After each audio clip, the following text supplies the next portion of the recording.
Don't waste our time. మేము అసలు disturb చేయలేదు, మిమ్మల్ని అసలు ఇంటరప్ట్ చేయలేదు. కంటిన్యూ చేయండి ప్రసాద్ గారు. 5,000 మందిని ఒక నాయకుడు నిలబడి ముస్లిం ముతక వికలాంగులు వారి కష్టాలు, ఇప్పుడు సమస్యలు ఎప్పుడు రిపీటెడ్ వస్తూనే ఉంటాయి సార్. ఈ రాష్ట్రంలో మీ దగ్గర నుండి నా దగ్గర వరకు, ముఖ్యమంత్రి దగ్గర నుండి అటెండర్ వరకు సమస్య లేని వాళ్ళు ఎవరైనా ఉంటారా? సమస్యలు ఉన్నాయి కాబట్టి అడ్మినిస్ట్రేషన్ ఉంది. అవును, మీకు తెలుసు లేదో, ఇటీవల వర్షాలు వచ్చినప్పుడు, వరదలు వచ్చినప్పుడు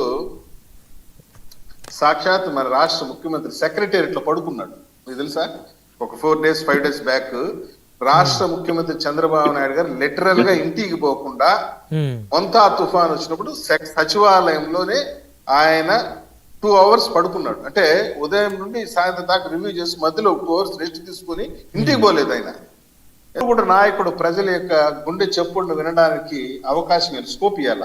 ఏం జరుగుతుంది, నా పాలన పట్ల ప్రజలు ఏమనుకుంటున్నారని తెలుసుకునేటువంటి అవకాశం ఇవ్వాలి. కాబట్టి 5,000 మంది వచ్చారు, మాట్లాడారు.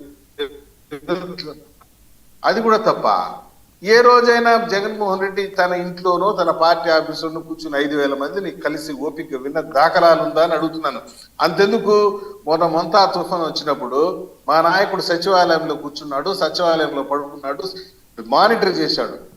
ఈయన తుఫాన్ వెళ్ళిపోయిన తర్వాత 5 రోజులు గులిక్కి పడి నిద్రలేసి, పోయమ్మా ఏదో తుఫాన్ వచ్చినట్టుంది, ఆంధ్ర రాష్ట్రం మనం పోయే తప్పదా అని చెప్పి ఫోటో షూట్కి వచ్చినట్టు వచ్చి నిన్న కలెక్టర్లో బెదిరిస్తున్నాడు. ఏమని, 10 రోజులు టైం ఇస్తున్నా మీకు, మీరు గనుక ఈ మళ్ళీ వచ్చిన ప్రజలను అడుగుతా, ప్రజల నుండి ఏమైనా నాకు వచ్చిందనుకో మీ ఉద్యోగం మీకేస్తాడట ఎవరు? జగన్మోహన్ రెడ్డి గారు.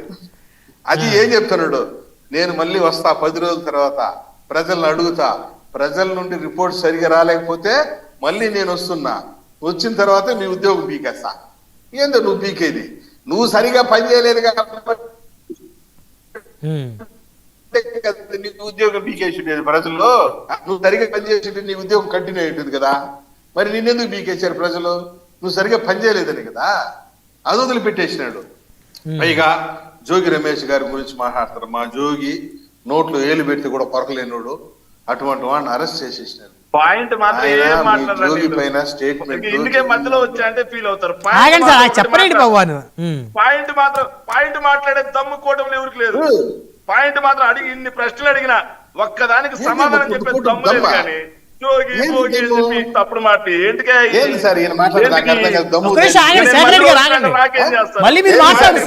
ఇంకా ఇద్దరు మాట్లాడాలి. పాయింట్కి మాత్రం ఎవరు రారు. ఏంటికన్నా అధికార ప్రతినిధులుగా పాయింట్ మాట్లాడడం నేర్చుకుంటారండి. వినండి, ఫ్రీగా మాట్లాడమండి. ఎందుకు ఊరిక మీరు ఇన్ని సమస్యలు అడ్రస్ చేస్తారు.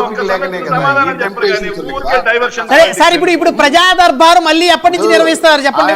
వచ్చాడు, ప్రజా దర్బార్ గురించి చెప్పండి. ఇంకో విషయం కూడా చేసి కంటిన్యూ చేస్తాను. ఒక నాయకుడుగా లోకేష్ బాబు గారు ఈ రాష్ట్రంలో పార్టీ అధికారంలోకి రావడానికి 1000 కిలోమీటర్లు నడిచినటువంటి వ్యక్తిగా ఆయన ఎమ్మెల్యేలకు హింట్ ఇచ్చాడు.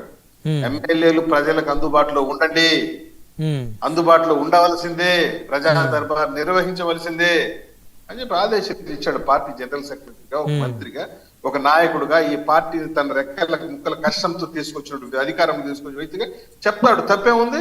ఏదైనా ఎమ్మెల్యే మాట అనుకుంటే వీల్ సెటిల్ ఇట్. ఇప్పుడు మా పలానా నాయకుడు తప్పు చేస్తున్నాడు, పలానా నాయకుడు సైడ్ ట్రాక్ అవుతున్నాడు అంటే అలర్ట్ అవుతాం, చెప్తాం అతనికి, బాబు జాగ్రత్తగా చేసుకో. ప్రజలు మనం ఒక్క విషయం గుర్తుపెట్టుకోవాలి సార్, ప్రజలు ఇచ్చిన అవకాశం ఇది. ప్రజలు ఓట్లు వేస్తే మనం ఈ కుర్చీల్లో ఉన్నాం. అల్టిమేట్ గా మన ప్రజలకు సమాధానం చెప్పుకోవాల్సిందే. ఒక ఎమ్మెల్యే కుర్చీలో కూర్చున్నాడంటే ఏమి ఆయన చూసి కాదు, కార్యకర్తల రెక్కల ముక్కల కష్టం, కార్యకర్తల త్యాగాల ఫలితం మీ ఎమ్మెల్యే కుర్చీలు, కార్యకర్తల పోరాట ఫలితం, ప్రజల యొక్క త్యాగ ఫలితం మీ ఎమ్మెల్యే కుర్చీలు. కాబట్టి మనం జాగ్రత్తగా పనిచేయాలి, ప్రజాస్వామ్యం ప్రజలకు భయపడి పనిచేయాలి అది చెప్పాడు.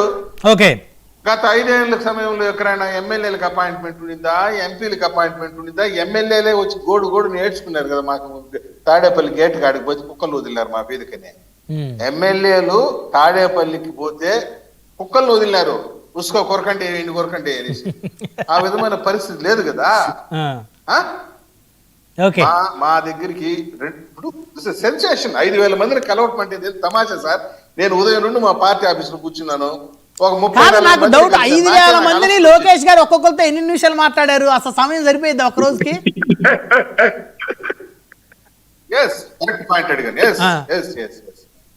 ఇప్పుడు నేను అనుకోండి, నాతో పాటు ఒక 30 మంది మా గ్రామం ఇష్యూని తీసుకెళ్ళా. ఇంకొకరు ఇప్పుడు మెరుపుల మహేష్ 100 మందితో ఒకే ఇష్యూ, ఒక 100 మందితో వచ్చాడు, వాళ్ళ గ్రామం ఇష్యూ అంతా చెప్పాడు. అట్లా ప్రతి ఒక్కరితో ఓపిక్ గా మాట్లాడడం, ఫోటో తీసుకోవడం ఇవన్నీ చేశాడు సార్. మీరు మీరు ఎవరైనా పంపి మీ అవన్నీ సాధ్యం కాదులేండి సప్తగిరి ప్రసాద్ గారు, 5,000 మందిని ఒకేసారి కలవటం. సరే, నేను తప్పు అది అంత ఇంపాసిబుల్. ఒక 1000 మంది, ఒక 500 మందిని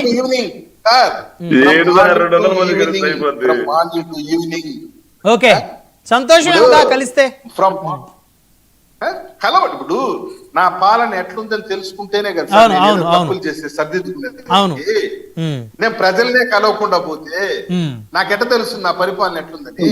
రైట్. మళ్ళీ మాట్లాడదురు, మళ్ళీ మాట్లాడడం. మనతో పెద్దిరెడ్డి రవికిరణ్ గారు ఉన్నారు, భారతీయ జనతా పార్టీ నుంచి. వారితో మాట్లాడదాం. రవికిరణ్ గారు, గుడ్ ఈవినింగ్ అండి.